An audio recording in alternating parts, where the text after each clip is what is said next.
Are you willing to hand over all the hostages to bring an end to the bloodshed? We have said it for all the mediators and for the Americans. We are ready to hand over all the prisoners immediately if we can be sure that this will lead to an end of this war, and first and foremost to allow the humanitarian aid to get into Gaza. If these two conditions are fulfilled, again, to allow aid to get into Gaza and to reach an end, to guarantee an end of this war or genocide, yes, we are ready to hand over all the prisoners. Are you telling the Americans this directly now? Yes. What are you saying to them? That these are the things that you want? And are you getting, or do you get a sense that you're getting a positive response from them?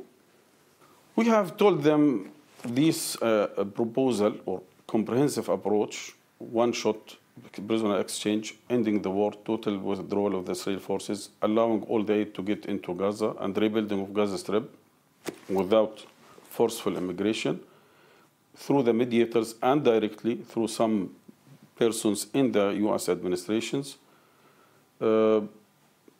Sometimes we received a positive response. In other cases, I don't know why, but maybe under the pressure of the Zionist lobby in the American administration, we got more or less negative response. So even today, President Trump has said the following, that he would like to see the United States take Gaza. He's said this multiple times now, to provide safety for Palestinians, maybe in Gaza, maybe outside of Gaza, and that Hamas needs to be dealt with. Is this the message that those who are talking to you at the moment from within the administration are conveying back to you? I think, first of all, Gaza is belonging to the Palestinians.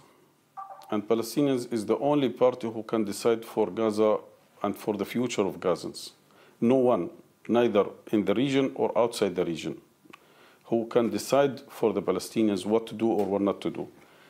And we believe in our homeland, and we are committed to this homeland, and we are ready to pay all the prices to defend our homeland and to also to build a better future for our children on our way.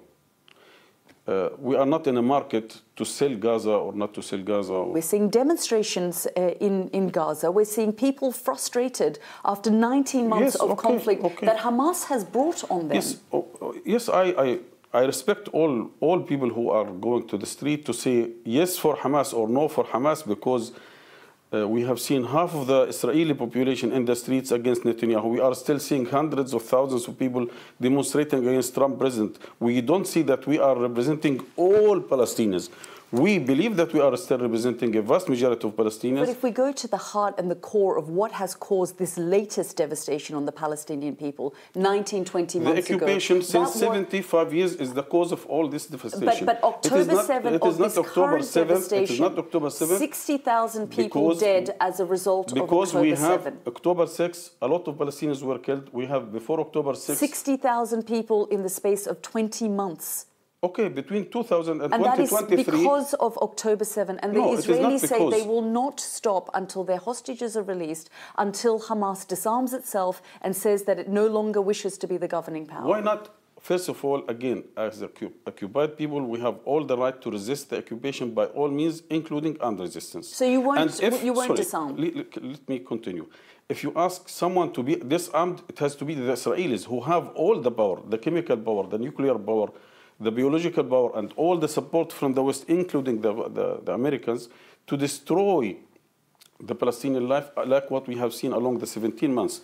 That you still have 50 or so of their hostages that you haven't released, and it is in your gift, it is in your power to release them. If Hamas hands the hostages over, if they disarm and they, basically disappear from Gaza, they will end this conflict. Is that something that Hamas is willing to do? We are ready to go for one session to release all the captured Israelis and in return to get some of our prisoners, but with the guarantees that we are going to reach an end of this war, total withdrawal of the Israeli forces. If the Americans ask you to disarm, step away from power, you are willing to do this tomorrow, including handing over all of the hostages?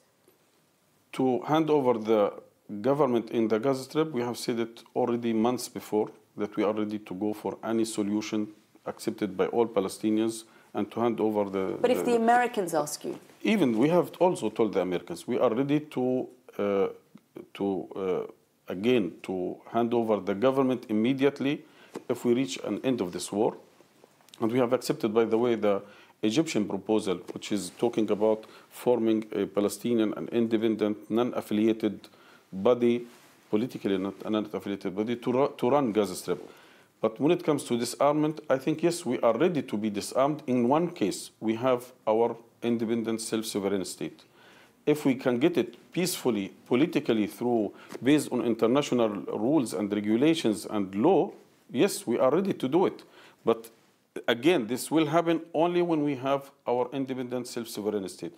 Before that, as long as we are still occupied people, we have all the right to continue defending our people and resisting the occupation with all means, including armed resistance. Do you have faith in the American teams and delegation that you're talking to, that they too want to achieve an end to the conflict and be able to negotiate between the two sides?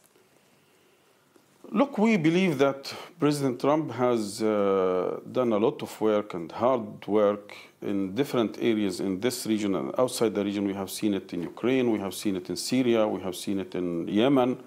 And by adopting negotiations with Iran to solve this conflict, to de-escalate the tensions everywhere and to reach a more peaceful world.